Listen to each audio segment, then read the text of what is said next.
Hola. Con que empezamos tarde porque se ha juntado... Bueno, soy María José Soler, adjunta del Hospital del Vall d'Hebron, y con que empezamos tarde porque se ha acabado la reunión previa un poco tarde, vamos a empezar sin más dilación. Para mí es un placer presentar al doctor Alberto Ortiz. Yo diría que uno de los mejores nefrólogos de España y un amigo mío. Y tiene una ventaja, es una persona que es muy inteligente y que, aparte de ser inteligente, yo creo que todos hemos aprendido de él, porque aparte de ser inteligente es generoso. Alberto Ortiz es una persona a la cual, cuando tú dices tengo este artículo y no sé qué hacer con él, o tengo esta investigación y no sé hacia dónde ir, le llamas a la puerta y no tiene nunca un no para nadie. Entonces, sin más dilación, os lo dejo para que os presente y sepáis un poco de qué va la RICORS, porque la RICORS es la antigua Redinren, en la cual, cuando la pedimos, Alberto, si me equivoco, dímelo, teníamos miedo porque desapareció las redes como Redinren y aparece la RICORS, que la sensación era que quería que se unificaran diferentes especialidades. Nosotros nos unificamos un poco a primaria, pero queríamos una red de una RICORS de nefrología. Y teníamos mucho miedo de que no nos la dieran y al final, con el trabajo de Alberto, que fue un trabajo catatónico, nos la dieron. Así que sin hablar yo más, os lo dejo a él, que os explicará un poco de qué es la RICORS, para que todos vosotros sepáis un poco de qué es, hacia dónde venimos y hacia dónde intentamos ir con la enfermedad renal. Muchas gracias, Pepa. ¿Ya funciona esto? Sí. ¿Perdón? Suba. Muy bien, muy bien. Ahora, yo creo que ahora ya sí. A ver cómo paso esto. Ahora. Muy bien. Este es el problema al que nos enfrentamos. La enfermedad renal crónica se convertirá dentro de 18 años en la quinta causa de muerte en el mundo, según el grupo epidemiológico más importante. Y si queremos evitarlo, pues tenemos que cambiar radicalmente la forma en que estamos haciendo las cosas. Si seguimos haciendo lo mismo, obtendremos los mismos resultados. Y brevemente, ¿qué es la enfermedad renal crónica? Ya sabemos, aquí en este ambiente sabemos todos que es cuando tienes durante más de 3 meses o evidencia de daño renal, y lo más usado es una albuminuria por encima de 30 miligramos por gramo, o una función renal disminuida. O sea que, primer concepto que tenemos que extender fuera de la nefrología, se puede tener una enfermedad renal crónica con una función renal perfectamente normal, simplemente si tienes albuminuria patológica. Un concepto importante es de dónde vienen estos dinteles. ¿Por qué una albuminuria de 30? ¿Por qué filtrado glomerular de 60? Y son los dinteles que marcan un aumento del riesgo para eventualmente terminar en diálisis o, lo que es más frecuente, para una muerte de cualquier causa o cardiovascular prematura. Y ese es el problema, que es prematura. Todos nos tenemos que morir. Y el hecho de que es por cualquier causa ha quedado evidenciado con la pandemia de COVID. Ya sabéis que la condición que más aumenta el riesgo de muerte por COVID es estar trasplantado en diálisis, y la tercera o la cuarta es tener un filtrado glomerular por debajo de 30, y tener un filtrado glomerular entre 30 y 60 todavía confiere más riesgo de muerte por COVID que la diabetes, la cardiopatía, la hipertensión y todo lo que suele aparecer en las noticias.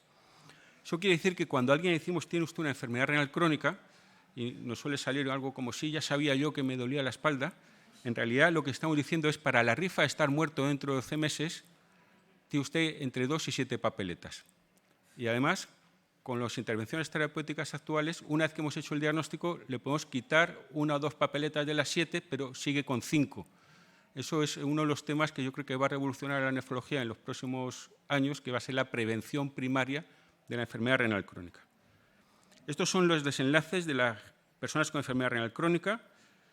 En los menores de 65 años hay más que necesitan diálisis que los que fallecen prematuramente, pero por encima de los 65 años lo que predomina es la muerte precoz. Y es algo que tenemos que meter en la cabeza a las autoridades sanitarias y los financiadores de la investigación. El problema de la enfermedad renal crónica no es la diálisis, eso es el chocolate del loro. El problema de la enfermedad renal crónica es la mortalidad prematura, porque si nos movemos en el campo de las diálisis, enseguida nos centran en un problema de 60.000 personas en España, no lo suficientemente importante como para dedicar recursos para prevenirlo o tratarlo. En este sentido, hay una cierta resistencia a veces al concepto de enfermedad renal crónica, especialmente en el anciano, porque se dice que pues, todos perdemos filtrado glomerular al ritmo de 1 mililitro minuto año, eso lo ponen los libros, y esto se considera fisiológico.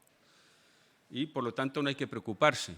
Pero yo creo que tenemos desde ya, desde este concepto que tenemos que cambiar la forma de hacer las cosas, si queremos cambiar los desenlaces, desde ya tenemos que protestar esto y además enseñarlo en las facultades de medicina. Esto es fisiológico siempre y cuando el filtrado glomerular no baje de 60. Una vez que ha bajado de 60 tienes un problema. En ese sentido, presentamos aquí el riesgo absoluto de muerte. Riesgo absoluto de muerte. Cuando baja el filtrado glomerular hacia la izquierda y cada línea es un grupo de edad. Y vemos que los mayores de 75 años son aquellos en los que más aumenta el riesgo absoluto de muerte cuando el filtrado glomerular baja de 60. Si trasladáramos ese aumento a los jóvenes nos parecería inaceptable, pero en la gente mayor nos parece aceptable, hasta que nos vamos acercando a esa edad y nos parece cada vez menos aceptable. O sea que aunque disminuye el filtrado glomerular con la edad, llega un momento en que te aumenta el riesgo de muerte prematura y eso no se puede considerar fisiológico.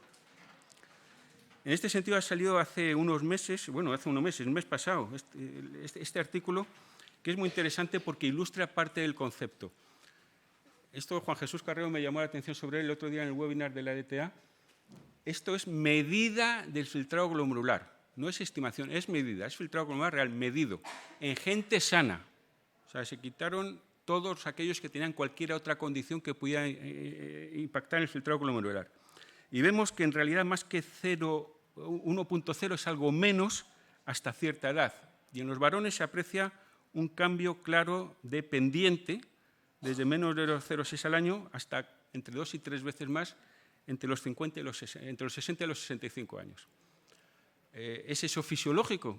Teniendo en cuenta que los varones primero son los que se mueren más y luego los que llegan más a diálisis. Y sin embargo, en las mujeres da la impresión de que el cambio de producirse se produce a edades más avanzadas. Si el problema ocurre entre los 60 y los 65 años, pues el momento de actuar para prevenir la enfermedad renal crónica es entre 50 y 60. O sea, que eso de que lo hemos escrito nosotros en la guía, si lo vamos a tener que cambiar. ¿A quién hay que hacer albuminura? A la población de alto riesgo mayores de 65 años. Tarde vamos. Edad media empezar la diálisis en España 65. Si a esa edad empezamos a mirar albuminura, tarde vamos. Hay que adelantar el diagnóstico temprano de la enfermedad renal crónica.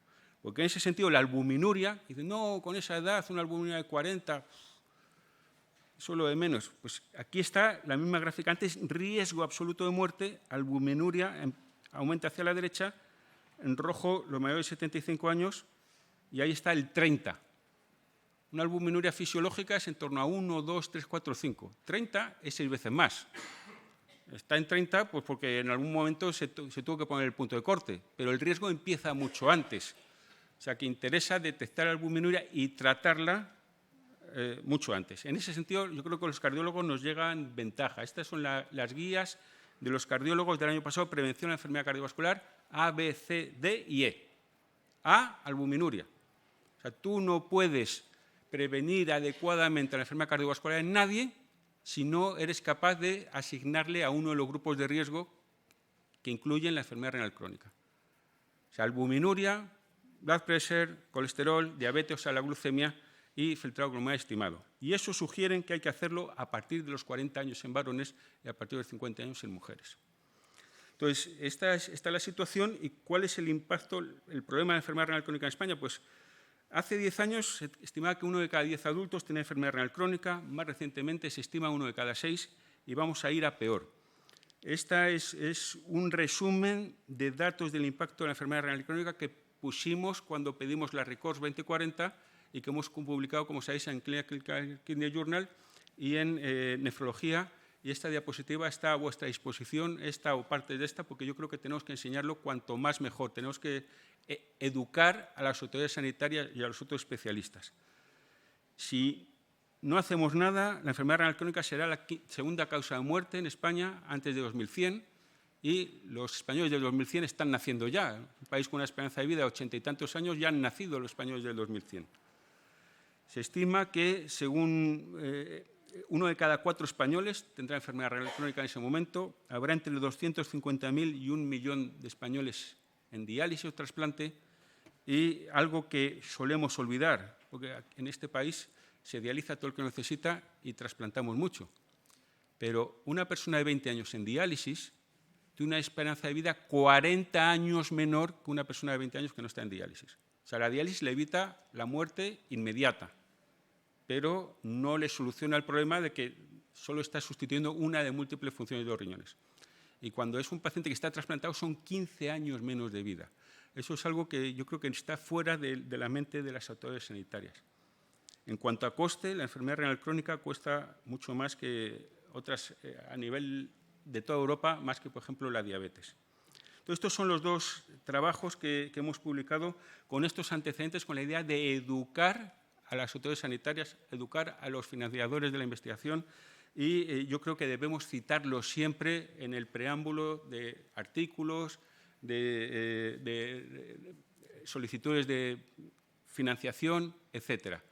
El de nefrología lleva ya 4 citas y se publicó en 2022, o sea, va a buen ritmo. El de CKJ, que se publicó un poco antes, lleva 13 citas. Esto va a visibilizar la enfermedad renal crónica a la gente que tiene que escucharnos. En ese sentido, yo creo que parte del problema, no sé si os habéis fijado, los políticos llaman a las cosas de una forma, o sea, si quieren vender la moto, le ponen un término que es como positivo y te resulta como imposible oponerte, y si quieren calificar algo del otro partido, de otro extremo, pues le ponen un término negativo. O sea, el lenguaje es importante. Y tenemos que cambiar desde ya este nombre, Registro Español de Enfermos Renales. Es el registro español de los pacientes en diálisis o trasplante. Cuando el ministro llega al ministerio, el ministro nuevo dice: este problema de enfermedad renal que dicen que es muy grande. ¿Cuántos enfermos renales tenemos en España? 60.000. Veis que el impacto del Registro Español de Enfermos Renales, Registro Madrileño de Enfermos Renales, ¿cuántos enfermos renales hay? 60.000. Es un problema de unos pocos, ¿no? Tampoco hay que dedicar mucha investigación a esto porque son unos pocos. Y además trasplantamos mucho y está el problema solucionado. Si le cambiáramos el nombre, y estoy flotando ya aquí algunas alternativas para la Junta Directiva, el RETRES o el REPETRES o algo, personas en tratamiento renal sustitutivo o algo parecido. ¿Cuántas personas hay con el tratamiento renal sustitutivo? 60.000. Y enfermos renales, 6 millones. Ese es el problema que tenemos en España. Entonces, yo creo que el cómo llamamos a las cosas es importante. Eso sí que es mi problema. Si soy el ministro de Sanidad y tengo 6 millones de personas con este problema de salud, es mi problema y hay que solucionarlo. En ese sentido, pues, la enfermedad renal crónica es invisible no solo en España, sino en el resto del mundo. Estos son datos de Suecia, de Juan Jesús Carrero, bases de datos de primaria de Suecia.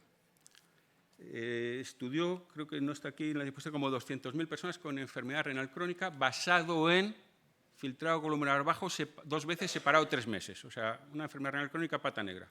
Y fue a las chats de los médicos de primaria a ver qué diagnósticos tenían. En pacientes seleccionados por tener enfermedad renal crónica, el diagnóstico menos frecuente fue enfermedad renal crónica. Era más frecuente que estuvieran diagnosticados de cáncer, de enfermedad cardiovascular, de diabetes, de cualquier otra cosa. Y los que no tenían un diagnóstico de enfermedad renal crónica, pues estaban recibiendo nefrotóxicos, por ejemplo. O sea que es importante para el tratamiento del paciente concreto. Entonces, esta invisibilidad alcanza a nuestro gobierno y a los financiadores de la investigación. Aquí está la lista de las 15 causas de muerte, 18 causas de muerte, que se espera que sean las más frecuentes del mundo dentro de 18 años, y ves que todas ellas tienen asignado una cosa que se llama CIBER, que es la forma mejor de financiar la investigación cooperativa en España, porque es una estructura estable que yo creo que ya va para décadas de financiación continuada. Y, sin embargo, la enfermedad renal crónica, esta gráfica la tuvimos que cambiar entre la publicación Clinical Journal y nefrología, porque concedieron la RECORS 2040, que nos habían dicho que no se iba a conceder porque la enfermedad renal crónica no tenía entidad suficiente como para merecer este tipo de financiación y estudio. Entonces, para los que no estén metidos en este mundo, el instituto que financia la investigación en España es el Instituto de Salud Carlos III, a través de la Acción Estratégica en Salud, y tiene dos formas de financiación de la investigación cooperativa. Uno es el CIBER, que hemos visto que había para todas las grandes causas de muerte, excepto para la enfermedad renal, y que es una estructura estable, bien dotada y, sobre todo, que es estable. Porque la enfermedad renal hasta hace 2 años estaba financiada por un programa que llamaban Redes Temáticas de Investigación Cooperativa en Salud, RETICS, y era la RECINREN, que muchos o todos estamos familiarizados. Pues bien, esto falleció, de repente cortaron el programa, llegó los nuevos responsables y dijeron, esto se ha acabado, hasta aquí. Y los estudios que tenemos a medias, pues los estudios que tenéis a medias deberíais haberlos acabado, porque era un programa de 3, 4 años renovables y esta vez no lo hemos renovado y se acabó. Entonces, decidieron crear uno nuevo, que eran las RICOS, Redes de Investigación Cooperativa orientadas a resultados en salud. Y decidieron que iban a financiar 4. Y una de ellas era inflamación e inmunopatología de órganos y sistemas. Y por activa y por pasiva nos indicaron que nosotros nos teníamos que presentar a esa. La enfermedad renal crónica debería ir en una red con un objetivo común que incluyera también a la red de esclerosis múltiple, a los reumatólogos, a los oftalmólogos y ya no me acuerdo a qué otros especialistas. Y bueno, hubo un cierto debate y al final decidieron, yo la verdad es que votaba por hacer caso al Ministerio, pero decidieron y asumí la decisión de que nos íbamos a revelar y íbamos a pedir una financiación para la enfermedad renal crónica específicamente. Nos dijeron que era imposible que se concediera, pero al final se concedió y tenemos la red de investigación cooperativa orientada a resultados en salud, RICORS 2040. Lo de 2040 es para recordar a todo el que pregunte, ¿y eso qué es? Que la enfermedad renal crónica será la 5ª causa de muerte en el mundo en 2040. En España se estima que será la 6ª. Y esto, por ejemplo, esta información venía en el famoso informe que hicieron una universidad española para el Ministerio, que utiliza el Ministerio para decidir el número de residentes. Y ese informe decía específicamente que la enfermedad renal crónica será la 6ª causa de muerte en España en 2040 y a pesar de eso sugerían que iba a hacer falta menos nefrólogos. Estos son los temas que queremos tratar en la RICORS. Por una parte, las grandes causas de enfermedad renal crónica, a fin de mejorar los pronósticos de los riñones como forma de mejorar el pronóstico de las personas. Y por otra parte, dirigimos directamente a mejorar el pronóstico de las personas.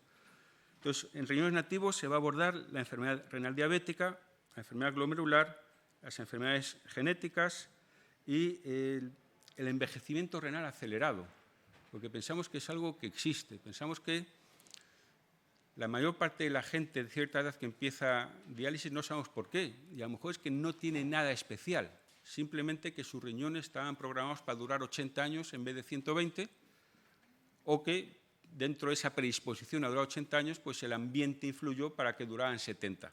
Y a lo mejor no hay que buscar una causa, y a lo mejor simplemente una causa, una etiología de enfermedad renal crónica. A lo mejor es que esos riñones no iban a durar y este concepto puede abrir nuevas oportunidades de investigación.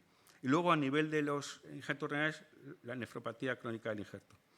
Y las consecuencias a nivel sistémico de la enfermedad renal, lo que es el envejecimiento biológico acelerado de la enfermedad renal crónica que provoca que haya un aumento del riesgo de muerte prematura por muy diversas causas, de las cuales la que sale siempre en los artículos es la enfermedad cardiovascular, pues porque tienen más poder que otras, pero de hecho es más frecuente que un paciente con enfermedad renal crónica terminal se muera de una causa no cardiovascular que de una causa cardiovascular y está más aumentado el riesgo de muerte no cardiovascular que el riesgo de muerte cardiovascular. Entonces, esto es los objetivos más concretos, pero me gustaría, no lo vais a ver, pero me gustaría destacar una cosa. En todos y cada uno de ellos pone actualizar y desarrollar o actualizar guías clínicas. Porque lo que nos pedían en la RICORS 2040 es un cambio, un volantazo del FIS. Pedían que lo que se hiciera tuviera un impacto sobre los cuidados clínicos en un horizonte temporal de 3 años. Y pocas cosas pueden tener un impacto temporal en un horizonte temporal de 3 años que no sean guías clínicas, y más que hacerlas, que se hacen muchas, es la implementación. ¿no? La implementación de las guías clínicas es a lo mejor el patito feo.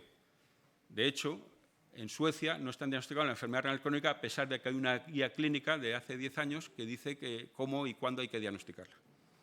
Entonces, aquí están un poco los paquetes de trabajo, que por motivos de tiempo no me voy a ir deteniendo, pero os puedo pasar la presentación.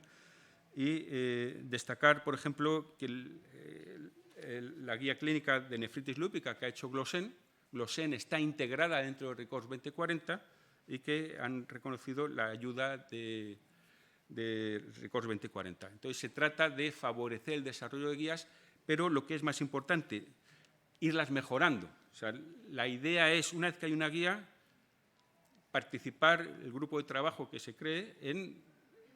Ahora voy a aplicar la guía que hemos hecho nosotros a mis pacientes. ¿Cubre a mis pacientes? O sea, los pacientes que describe la guía son los que estoy viendo yo. ¿La puedo aplicar? Y si no la puedo aplicar, ¿por qué? Porque este fármaco no existe, porque en realidad tiene muchos efectos adversos, por lo que sea.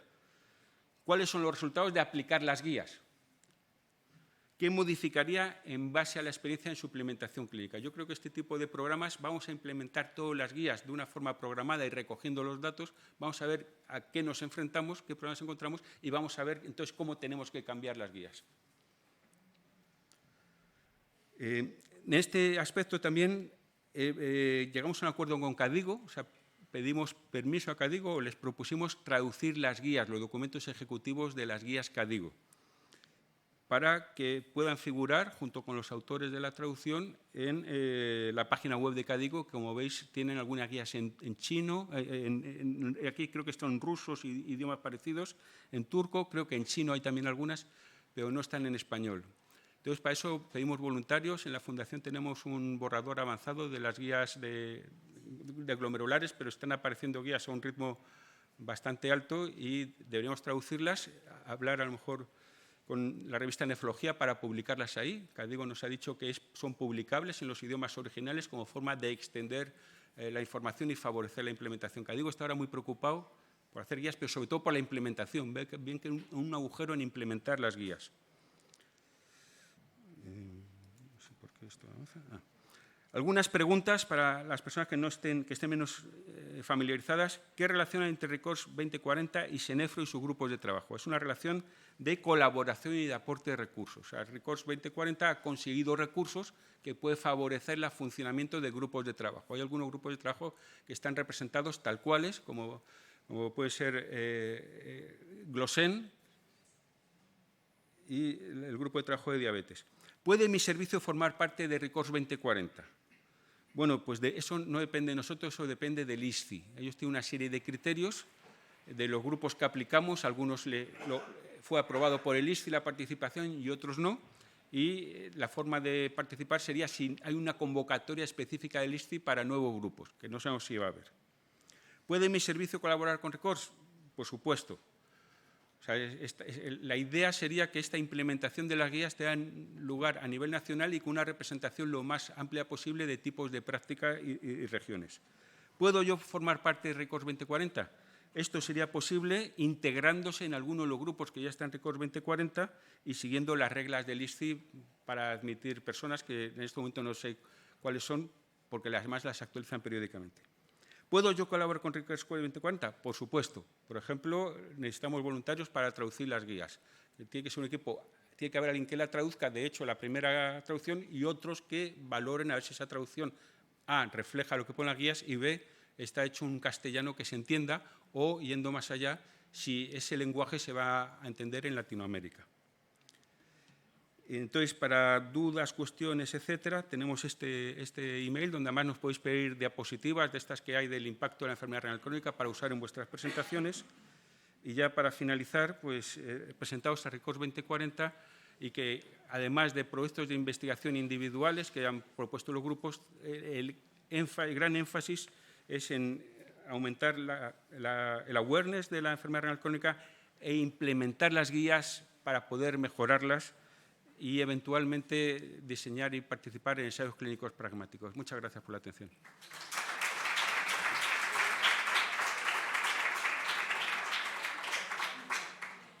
Hola, muchas gracias Alberto por la claridad y por la lástima, ¿no? Es que no te dejen salir en la tele y presentar esto, porque ya está bien de que salen ahí siempre los oncólogos, los cardiólogos, y parece que la enfermedad renal crónica no es silente porque la queremos silenciar, no nosotros, pero la quieren silenciar. Abro el turno de preguntas a la sala si os ha quedado alguna duda o le queréis comentar cualquier cosa al profesor Ortiz.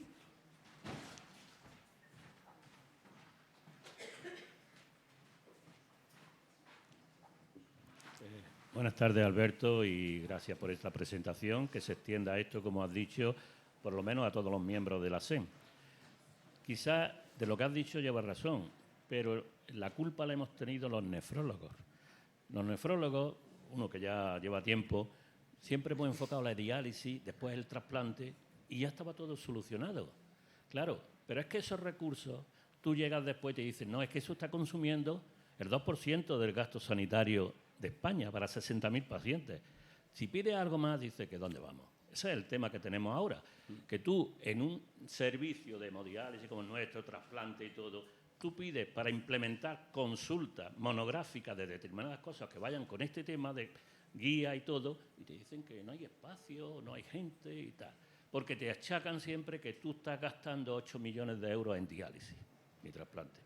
Claro, revertir eso va a costar mucho. Yo creo que las sociedades científicas tenían que apoyar esto, porque esta mañana que tengo la introducción, ha estado la consejera de Andalucía, ha estado Daniel y ha dicho todo lo que le ha parecido, el presidente de Arces Nacional. Y le ha dicho las cosas claras, le ha dicho lo que hay que apoyar todavía más esto, meter a los pacientes y hacer unidades multidisciplinaria, porque si no nos quedamos en esto, en palabras, y seguimos la misma historia. No sí, sé, yo creo que los nefrólogos estamos cambiando un poco de orientación. El seguir el nombre que ha tenido la European Renal Association da idea de la evolución, ¿no? Primero se llamó la Sociedad de Diálisis de Europa Occidental. Luego, cuando vino el trasplante, ya fue la Sociedad Europea de Diálisis y Trasplante. Luego nos dimos cuenta de que teníamos el partido perdido. O sea, si empezamos a jugar cuando el paciente iba a entrar en diálisis, estaba el partido perdido, el partido de la supervivencia del paciente y su calidad de vida. Entonces ya cambió el nombre a European Renal Association. Y si os habéis fijado, entre la mission, vision, etcétera, en la página web ahora está conservar la salud renal. Y ahí vamos a prevención primaria. La prevención primaria no la vamos a hacer nosotros, pero si nosotros no investigamos en prevención primaria, no la va a hacer nadie. Y ahora, reanalizando, en base al éxito que han tenido, por ejemplo, los señores de SGLT2, reanalizando los ensayos de protección cardiovascular, ahí incluyeron a gente sin enfermedad renal crónica, filtrado con una por encima de 60, albuminura por debajo de 30, sin enfermedad renal crónica. Y están saliendo ya los análisis que estos fármacos previenen la enfermedad renal crónica. O sea, es a donde tenemos que nosotros tenemos que chutar para lanzar la pelota ahí y que remate otro. Ya, esa no es nuestro puesto de jugador, pero si no ponemos la pelota en juego, ahí nadie va a meter gol. Es que, como tú bien has dicho, el problema es que si solo nos fijamos en los pacientes que están en programa de diálisis o trasplantados, los otros pacientes que tienen enfermedad renal crónica o progresan o se nos mueren la mayoría por el camino. Entonces, hace años igual silbábamos un poco más porque teníamos menos herramientas terapéuticas, pero ahora que las tenemos, es que si no hacemos algo, intentamos diagnosticar y tratar a los pacientes, yo creo que estamos haciendo mala práctica clínica. Sí, tenemos que cambiar más el lenguaje. Hace unos meses, a nivel de la Comunidad de Madrid, todos los hospitales hicimos un documento para la consejería y ponía, en Madrid hay 4.000 pacientes renales. Yo lo corregí eso rápidamente y le añadí 3 ceros. Porque no puede ser que nosotros mismos estemos minusvalorando lo que es el impacto de la enfermedad renal crónica. O sea, a todos los niveles el lenguaje es importante. La enfermedad renal crónica es algo mucho más frecuente que la diálisis y el trasplante, y si hablamos de diálisis y trasplante tenemos que dejar bien claro que estamos hablando de diálisis y trasplante, no de enfermedad renal crónica. Y como dices, ahora hay cada vez más herramientas para tratar e incluso prevenir la enfermedad renal crónica. Hay un boom de ensayos clínicos en enfermedad renal.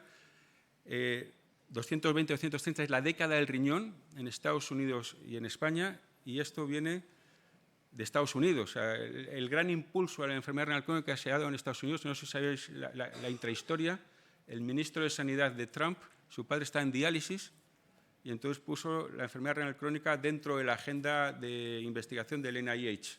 Y en Europa vamos un poco detrás de ellos y a caballo. ¿Alguna pregunta o comentario más de la sala? Pues, bueno. Beatriz, cuando quieras. ¿Crees que esto va a cambiar el hecho de que la gente no coja nefrología o de que la nefrología no sea una especialidad más demandada? Bueno, yo creo que si el Ministerio dice que va a hacer falta menos nefrólogos, mal vamos para coger nefrología. Claro, o sea… Pero yo creo que ahora mismo se ha convertido en una de las especialidades más dinámicas.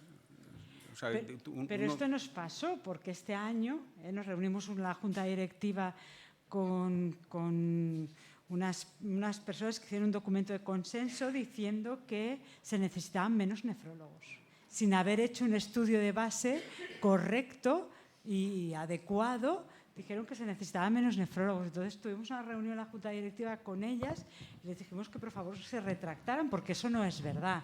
Porque, a ver, hace 15 años o 20, cuando yo acabé la residencia, intento decir menos, no había trabajo, pero es que ahora todo nefrólogo que acaba podrá ser mejor o peor, gustarle más o gustarle menos, pero todos tienen trabajo.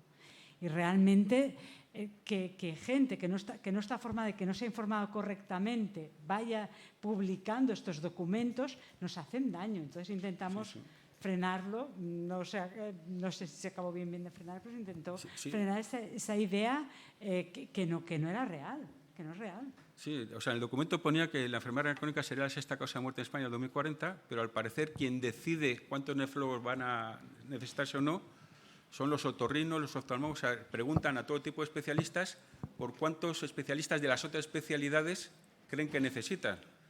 Y bueno, pues si los otorrinos piensan que hace falta menos nefrólogos, pues ahí lo ponen en el informe. Una cosa escandalosa, un documento escandaloso. ¿Hay alguna pregunta más en la sala? Pues si no, cerramos la sesión. Muchas gracias, Alberto. Gracias.